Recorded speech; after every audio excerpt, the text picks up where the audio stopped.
A lawsuit was filed before me to see if the child support needs to be adjusted. Are you paid a salary? I am, yes, ma'am. And what is that salary? It's $90,000 a year. Do you have any idea what kind of income that business generates? I would guess probably three. This case isn't just about child support. It's about proving income with actual evidence.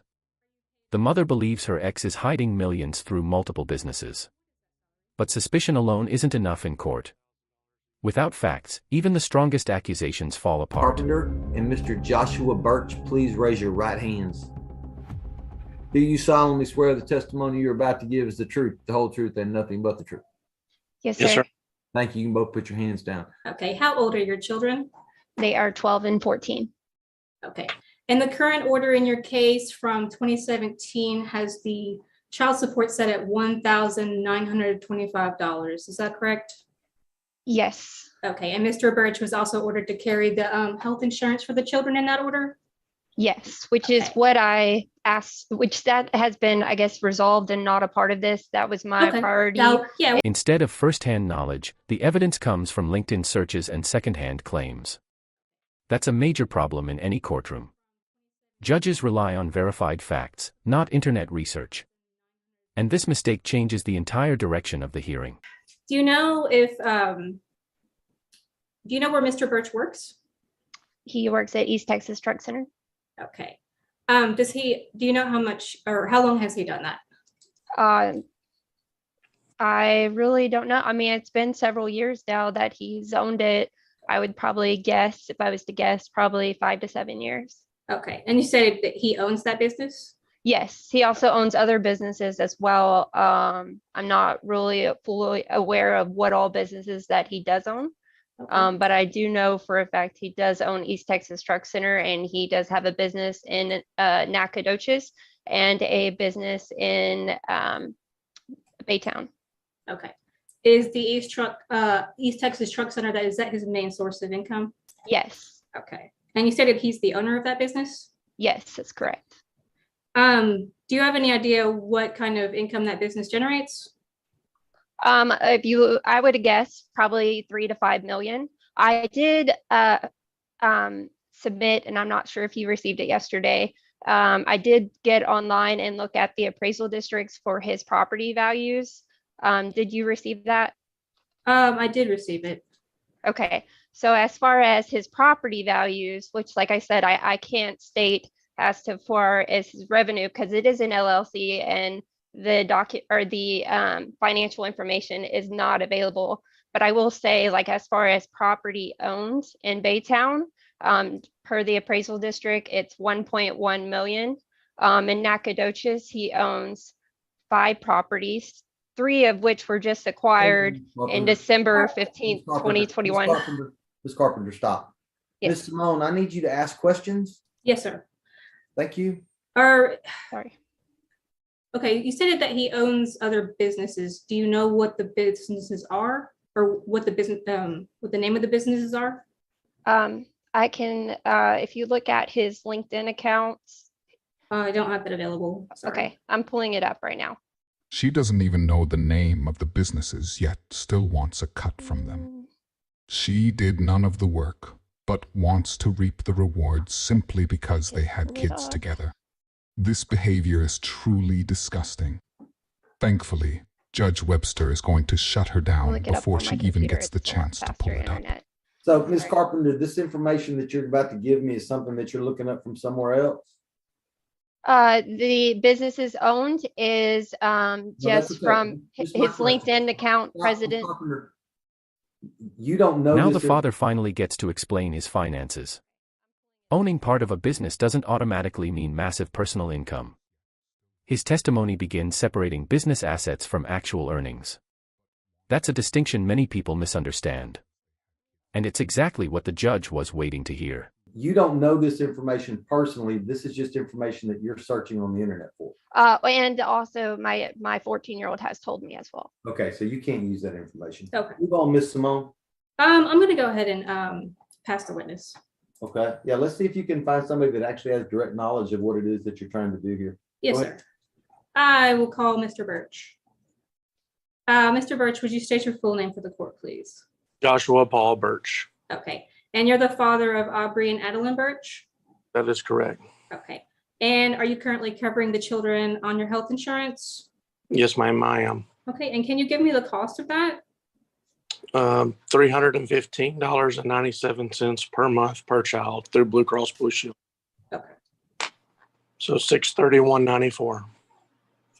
And all right. And where do you currently work? East Texas Truck Center. Okay. And are you the owner of that business? I'm a minority owner in that business. Okay. Are you paid a salary? I am, yes, ma'am. Okay. And what is that salary? It's $90,000 a year. Okay. Do you own any other businesses besides the East Texas Trucking Center? So I'm a minority owner in East Texas Truck Center, Inc., Okay. which is not a LLC. And I'm a minority owner in East Texas Truck Center, Baytown, LLC. I'm a minority owner in Keystone Financial, LLC. And I'm a majority owner in Cornerstone, LLC.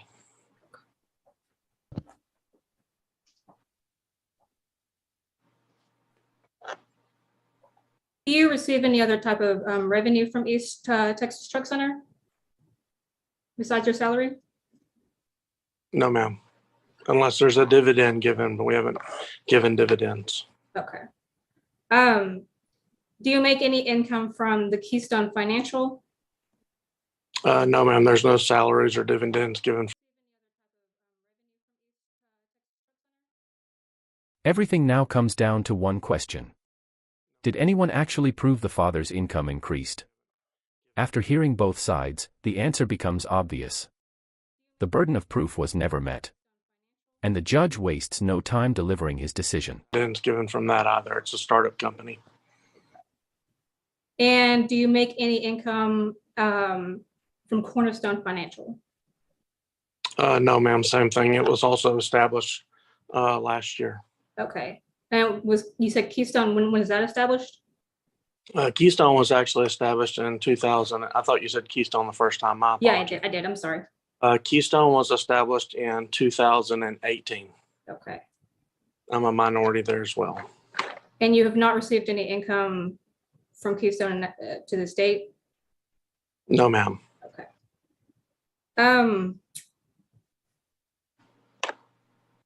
go ahead and pass the witness. Call your next witness. I have no further witnesses. The state rest? Yes. Okay. Your motion's denied. Mr. Birch, Ms. Carpenter, I've just denied the state's motion to adjust the child support in this case. They have to put on evidence to show me that there's some kind of change in income, and I heard nothing that leads me to believe that there's been a change. So the state not meeting its burden is therefore the motion is denied. If any party is satisfied, no, that's okay. I don't need to hear anything. If I'm any, not understanding what's denied, sir. The new order or the old order? I'm denying the state's. There's no new order, Mr. Birch. Yes, sir. You and Ms. Carpenter and the state were not able to come to an agreement, and so Yes, sir. a lawsuit was filed before me to see if the child support needs to be adjusted. The laws in this state are very simple. The state or whoever it is that's moving, asking me to adjust the child support, has to prove what your old income was, where it came from, and the circumstances behind it, and then compare it to the new information that you have. And I find that the state has completely and utterly failed to do that. They haven't proven anything to me. They've thrown out some stuff, but nothing with any concrete or significant basis. And therefore, I'm denying the motion because they haven't met their burden of proof. They haven't proven to me that there's been any kind of a change. If you enjoyed this video, I promise you'll enjoy this next video. I will see you there. This hearing reminds us how family court really works. Claims alone don't change child support orders. Evidence, financial records, and credible testimony matter most. The judge wasn't choosing sides. He was simply applying the law as written. That's why the request was denied. Subscribe for more real courtroom moments and legal breakdowns.